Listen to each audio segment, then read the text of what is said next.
Good morning, friends. Today we have ourselves an interesting one because we get to go take a look at a 1991 septic system as well as the well, and we get to be involved in a discussion panel for a networking event for the Board of Realtors. So I'm curious to see what the subjects are going to be, whether I'm going to have to answer any questions, whether somebody else is going to have to answer any questions. Who knows, but I'm going to take you with me as we go ahead and explore this day together, and hopefully whatever's fixing to happen in the sky with all that dark, stormy looking clouds, we don't get too wet before that discussion panel. Otherwise, I'm going to have to make a pit stop at the house to change. So I'm going to drive over to the first property and we're going to see what we find when we get there. Well, this got really unlucky really fast. So unfortunately, it decided it wanted to start pouring on us as soon as we rolled up to this property. So I'm not going to be able to videotape and show you what I see. But once I get a chance to open everything up, I'll walk you through what happened. Hopefully everything's good, and we're going to explain a little bit about what to expect when you're buying a house from the 1990s when it comes to a septic system. So I'm going to try and figure some stuff out while I get rained on. Hopefully this coat keeps me dry. I'll see you in a second. I'm all finished up with that particular property, and I did see some things that might be interesting for you to know.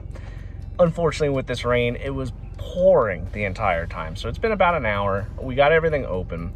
With this particular tank, especially with homes built in the early 90s, there are sometimes going to be chances that you might have a tank that has what's called a wall baffle. Now, that's going to be when the tank baffle in the front and the rear actually goes from one end of the tank, from the side, to the other side, and it covers up to the ceiling.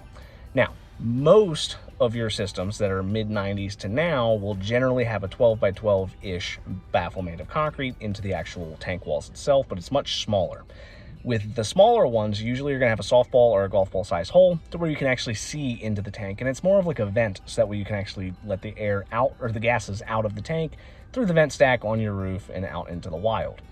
Now, with a wall baffle, usually it's a really tiny nickel size hole that you can't see through. So the only way to inspect front and back is to excavate the rear of the tank. Typically, you want to be excavating the rear of the tank anyway to make sure that the baffle extends into the water as far as it ought to, but also just to poke it. You basically want to poke it with a stick to see, does it stay where it's supposed to stay, or does it fall off once you touch it?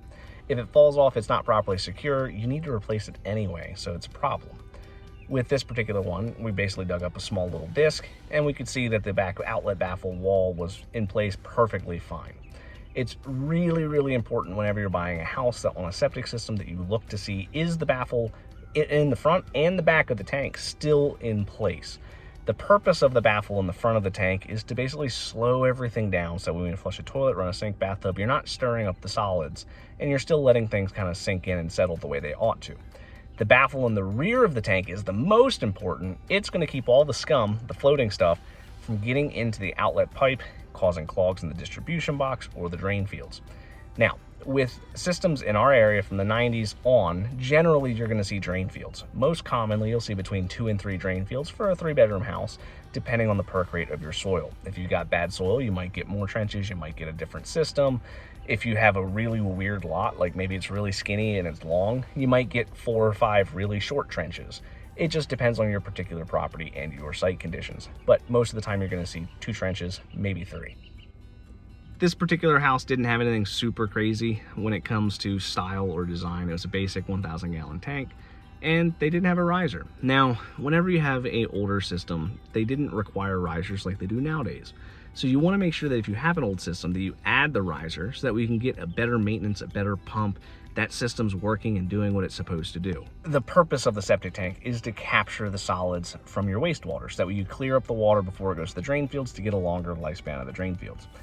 If you're not pumping all of the solids out, you're going to end up with additional debris working its way into the trenches, basically shortening the life of the system.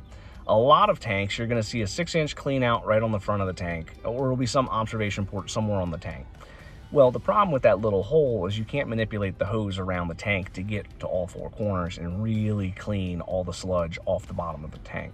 The manhole is going to be a much larger opening, and you're able to actually manipulate the hose much more effectively, meaning you get a better clean out of your system. Most of the time, we recommend pumping every 2 to 3 years, but Maryland University has done a lot of work and basically said as long as you're doing it less than 5 years, usually you're okay, right?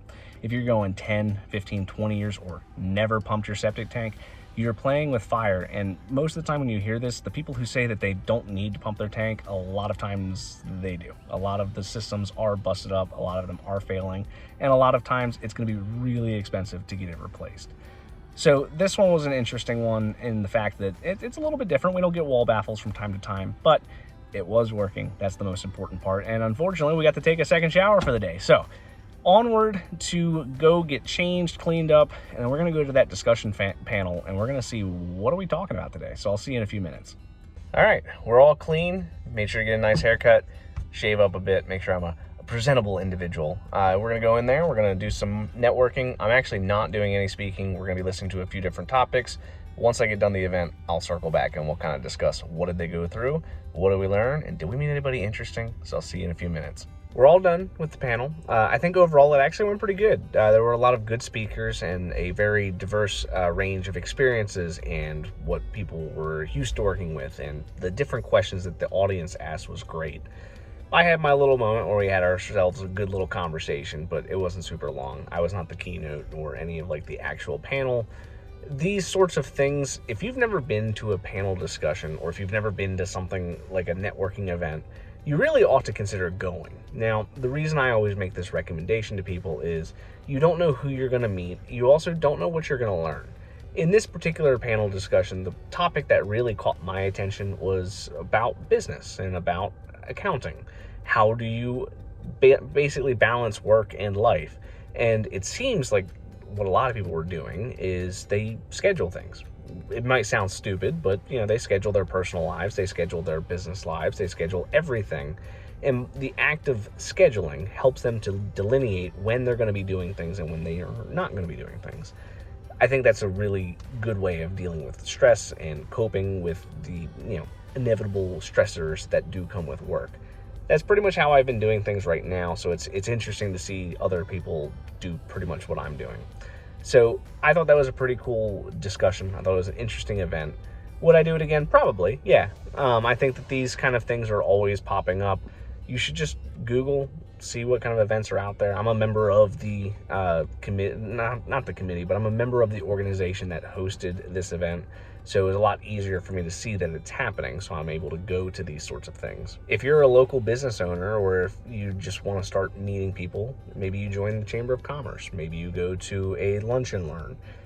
There's a variety of things that are out there, but if you're not actively seeking out and talking to people, there's a lot of opportunity that you're missing. So I had a good time. I hope that you found this video interesting and enjoyable. Like I said, I'm trying to more of a day in the life kind of style with these new videos that I'm putting out. Leave a comment below. Let me know. Do you like this style? Do you prefer the old style? Do you want me to try and change it up again? I'm open to feedback, but I will start posting more frequently, and I look forward to talking to you guys tomorrow.